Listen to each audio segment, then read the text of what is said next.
And welcome back for another deep dive with us. We're going to be looking at something today that I found super fascinating, and I think it's going to resonate with a lot of you guys out there. Okay. And that is this concept of the debit card life for men. Oh, yeah. Like it comes from this really, really interesting book that I was reading called Not All Equal. Have you seen this one? I have. Yeah. It's quite the thought-provoking read. Oh, absolutely. And it's got me thinking a lot about, just the different ways that men and women kind of navigate the world and the expectations that are placed upon them. For sure. And that whole debit card analogy, it's pretty powerful, isn't it? It is, yeah. It really gets you thinking. Like, that idea that men are kind of operating on this debit card system where they're constantly having to prove their worth. Yeah. Earn social capital from scratch every day. It's like starting with a zero balance every single day. Yeah. No matter what you did yesterday, you got to earn it all over again today. Exactly. And then you contrast that with the way that the book kind of portrays women as operating more on this credit card system where they already have, some social capital built in. Yeah, like they're starting with some points already, Exactly. Yeah, got some perks. So it's not about saying that one system is better or worse. No, not at all. Right. But it's just it's about recognizing that these systems exist. Right. And that they have these real implications. Absolutely. For how we live our lives. Yeah. And in chapter 1, the author really digs deep into this whole debit card life for men. Yeah, and that's what I thought would be so fascinating to kind of unpack today. Okay. Like what does it actually mean to live life on a debit card system? For sure. And how does that shape the male experience? Yeah. So chapter 1 kicks off with this concept of the daily reset for men. Right. And it's basically like you were saying, you hit zero on the balance every morning. Every morning. Yeah. Doesn't matter what you accomplished yesterday. Yeah. It's a new day. You got to prove yourself all over again. Right. And the author does a really good job of connecting this back to, like the societal expectations around masculinity. There's this pressure to constantly be demonstrating your competence, your strength, your ability to provide. Right. You got to be on your game all the time. Exactly. And that pressure can come from everywhere, work, family, even your friends. It's like it's woven into the fabric of our culture. It is. It really is. Like it's in the air we breathe. Yeah. Yeah. And the author argues that, this constant pressure to prove oneself, it can be linked back to, historical roles and expectations. Right. Like traditionally, men were judged by their ability to provide, to protect, to be the breadwinner. Exactly. And even though things are changing, some of those deep-seated expectations, they still linger. Yeah, it's like they're carrying this invisible weight of expectation on their shoulders all the time. And it can manifest in really subtle ways, Yeah, for sure. Like the book gives this example of a senior executive who's had decades of success, right? Right. But even he feels this pressure to constantly prove his worth in every meeting, every presentation. Wow. Even at that level. Yeah, even at the top, it's like they can't rest on their laurels. Right. No matter how successful they've been. Because there's always somebody there, yeah, waiting to challenge you. Right, exactly. Or to question your expertise. Yeah, you always got to be ready to defend your position. And this is what I thought was really interesting. Okay. Is how the author connects this debit card life. Right. To imposter syndrome. Oh, yeah, that's a fascinating connection. Right, because, you think about it, even these highly successful men, they're constantly second-guessing themselves. Right. Wondering if they're truly measuring up. Even when objectively they're doing amazing things. Exactly. Yeah. Yeah, and so it makes me wonder, is this pressure unique to men? Do women experience this daily reset as well? That's a great question, and it's something the author explores more in later chapters. Well, but for now, we're really diving deep into this male experience of the debit card life. Yeah, and one of the things that really stood out to me in chapter 1 was this idea of men constantly tracking their transaction history, their achievements, their contributions. Like they're always checking their balance to make sure they're in the black. Yeah, exactly. Like it's this constant need to feel like they're adding value. Right. That they're bringing something to the table. Exactly. To justify their presence. It's like they've internalized this societal accounting system, Yeah. Yeah. And it shows up in how they talk about their accomplishments, how they present themselves in social situations. They're like at a networking event. Yeah. Where everybody's rattling off their job titles. Right. And their impressive accomplishments. It's like a competition to see who has the highest balance. Yeah. It's a keeping score. It is. It's a constant game of keeping score. And the author argues that this focus on transaction history, it can be seen in everything from how men prioritize their careers, right, to how they approach dating and relationships. Even in their personal lives, they're keeping track. Wow. So even in their personal lives. Yeah, it's like this underlying need to feel like they're bringing something to the table. Yeah, to justify their presence in that relationship. Exactly. And it goes beyond just achievements, too, Oh, really? It can be how they participate in conversations, how they try to solve problems, how they strive to be helpful and competent. It's like they're always trying to make a deposit. Yeah, it's all about maintaining that social capital balance. Oh, wow. I never thought about it that way. But you see it all the time, right? Like, think about a man who insists on paying for dinner, even if it's just a casual outing with friends. Oh, yeah. There's this underlying feeling that they need to contribute. Okay. Prove they can afford it, even if it's not really about the money. It's about maintaining that balance. Exactly. And that brings us to another concept that I thought was fascinating, which is this idea of a minimum balance requirement for men. Right. Like there's a certain level of achievement or status they feel they need to maintain. Exactly. Just to stay in good standing, socially and professionally. Yeah. And the author doesn't shy away from the downsides of this. No, he doesn't. He talks about these hidden fees that come with this mentality. And these aren't the kind of fees you find on a bank statement. Right. We're talking about the emotional toll, the stress, the potential for burnout. Yeah, that constant pressure to be on. It's like running a marathon every day. Exactly. And those hidden fees can impact relationships, too. Oh, yeah, of course. Like the book talks about how men might neglect their own needs or the needs of their loved ones. Because they're so focused on building that social capital. Right. They're so busy making deposits, they forget to invest in the things that really matter. And so it's this delicate balance. It is. It's a tough one. And I appreciate that the author, he's not offering easy answers here. No, he's not. He's just presenting this framework for understanding how these expectations can shape men's behavior. And that's what makes it so thought-provoking. Exactly. And I think that's what's so important to remember. It's not about judging men. No. It's about understanding the systems that they're navigating. Right.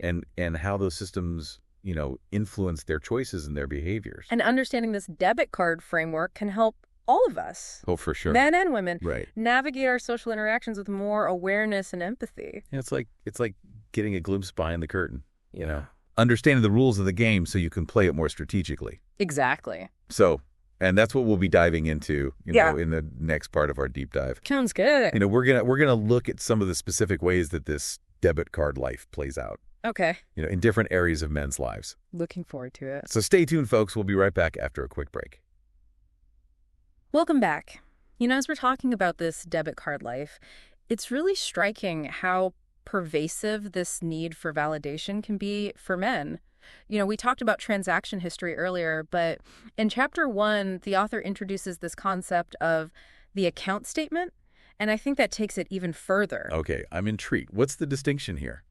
So think about the concrete ways men often document their deposits, performance reviews at work, sales figures, academic transcripts, even those fitness tracker stats we're all obsessed with these days, Right. These become like tangible proof of their worth in this system. It's like they need that external validation, those official records, to feel like their efforts are really being recognized. Exactly. And it's not just external validation either.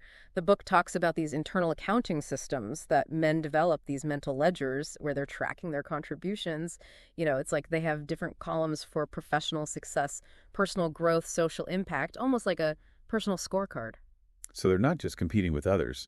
They're also constantly auditing themselves, comparing their perceived balance with what they think society expects. Yeah, it's this constant self-evaluation, and it can start really early. The book describes how teenage boys are already comparing their achievements, their possessions, their social status. It's like they're checking their account statements against their peers. It's fascinating, but also a little bit disheartening to think that that pressure starts so young. But it does explain a lot about the behaviors we see in men later on. It really does. And this leads to another point the author makes about how this accounting system can actually work against men in some ways, because there are certain qualities, like emotional intelligence, nurturing abilities, artistic sensitivity that often go unrecorded in this mental ledger. It's like those transactions are made with invisible currency. They don't show up on the traditional statement. Exactly, and it makes you wonder how much valuable currency gets overlooked or undervalued because it doesn't fit neatly into this framework of measurable achievements. But it's even more interesting when the author connects this individual accounting to broader societal patterns. Okay, so we're moving beyond individual psychology here and looking at this systemic level. What does he say about that? He argues that this debit card mentality, it doesn't just exist in individuals. It shapes institutions. It influences policies. It molds our cultural expectations. Think about educational systems that are designed around standardized tests and measurable achievements, or workplaces that structure advancement through quantifiable metrics and performance reviews. It's like the whole system is geared towards rewarding those who can rack up the most deposits in this very specific way. Exactly. And the author points out that men who try to opt out of this system, who prioritize fulfillment over achievement or contentment over competition, they often face much harsher social penalties than women who make similar choices. That's an interesting point. So it's not just about individual choices. There's this societal reinforcement mechanism at play. Absolutely. And this ties into what we were talking about earlier about the hidden fees of this debit card life.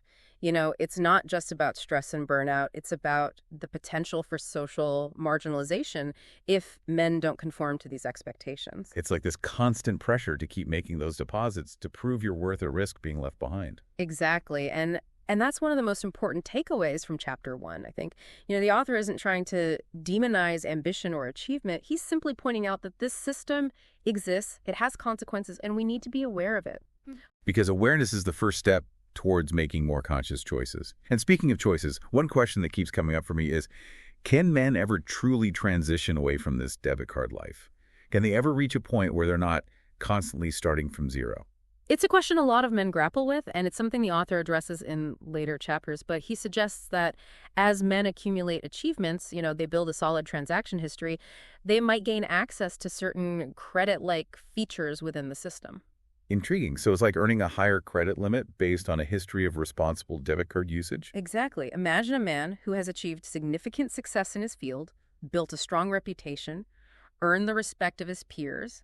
He walks into a room and people already know his credit score, so to speak. So he doesn't have to prove himself from scratch in every interaction. He's earned some social capital up front, a bit of breathing room. Right. He might be given the benefit of the doubt in certain situations, or people might be more willing to listen to his ideas without him needing to present a whole stack of credentials. It's like he's built up enough social capital to have a little bit of a buffer, a credit line to work with. But I imagine there's still limitations, right? It's not like a complete system switch. You're right. The book emphasizes that these privileges remain conditional for men. It's like having a credit card with a very strict spending limit. If he makes a misstep, if he has a major setback, he could lose that credit very quickly, one significant withdrawal, and those privileges could vanish. It's a fragile balance, isn't it? Yeah. It seems like men are constantly walking this tightrope between proving their worth and maintaining the credit they've earned. But this is getting into some complex territory, and I think it's a good place to pause for now. I agree. We've covered a lot of ground in Chapter 1, and there's so much more to unpack. We'll delve deeper into these nuances and explore potential pathways forward in the next part of our deep dive. Welcome back to the show. So we've been talking about this idea from Not All Equal, that men kind of live life on this debit card system, always having to prove themselves. Yeah, and we've been exploring how this system, with its focus on achievements and validation, can have both upsides and downsides for men. Right. It's not about saying it's all good or all bad. Exactly. But just understanding that it exists and how it affects everything. Yeah, the author's not trying to criticize ambition or anything like that. Right. He's just highlighting this dynamic that's often overlooked, but really shapes so much of our world. Absolutely. And before the break, we were talking about this question that comes up a lot, like, can men ever really escape this debit card life? Yeah. Can they switch over to something more like the credit card system that the book describes for women? It's a big question. Yeah, a lot of guys, especially as they get older and more successful, start wondering, do the rules change? Does the pressure ever let up? For sure. And what does the author say about that? Well, he doesn't give a straight yes or no answer, but he does suggest that men can gain access to some credit-like features within the system. So like they level up or something. Kind of, yeah. Think of it like a loyalty program. You prove yourself, you earn some perks. Okay, I can see that. Like, imagine a guy who's had a really successful career, built a great reputation, proven himself time and again. Okay. He walks into a room and people already know his track record. Right, so he doesn't have to start from scratch every time. Exactly. He's earned some trust and respect up front. He's got some credit to work with. Right. He might get the benefit of the doubt more often, or people might be more receptive to his ideas without needing a ton of proof. But there's still limits, right? It's not a total system change. Right. The author points out that these credit-like features are conditional. It's like having a credit card with a really low limit. Oh, I see. One mistake, one big setback, and that credit can disappear. So it's this balancing act. You're building up that social capital, but you got to be careful not to lose it. Exactly. Yeah. It's a tricky dance, and I think that's one of the big takeaways from this whole debit card versus credit card idea. Yeah. It's not about saying one is better or worse. Right. It's about understanding that both systems have their own rules, their own pluses and minuses. In how they interact with each other and shape our expectations and ultimately our choices. Exactly. It's not about finding easy answers or telling people how to live. Right. It's about starting a conversation, encouraging people to think about these things and hopefully make more informed choices. Well said. And I think that's what we've tried to do today. Yeah. We've explored this debit card life for men, looked at where it comes from, what it means, and even the possibility of getting those credit-like perks. We've seen how the system can be both limiting and empowering. For sure, and I think it's important to understand these things, not just for men, but for everyone. Absolutely. It's about understanding each other better. Right. Appreciating the different ways we all navigate the world and creating a society where everybody can thrive. Beautifully said. And on that note, we'll wrap up this deep dive into Not All Equal. Thanks for joining us. We hope this has given you some new insights and maybe challenged some assumptions along the way. Keep thinking, keep questioning, and keep working towards a better world for everyone. And until next time, keep diving deep.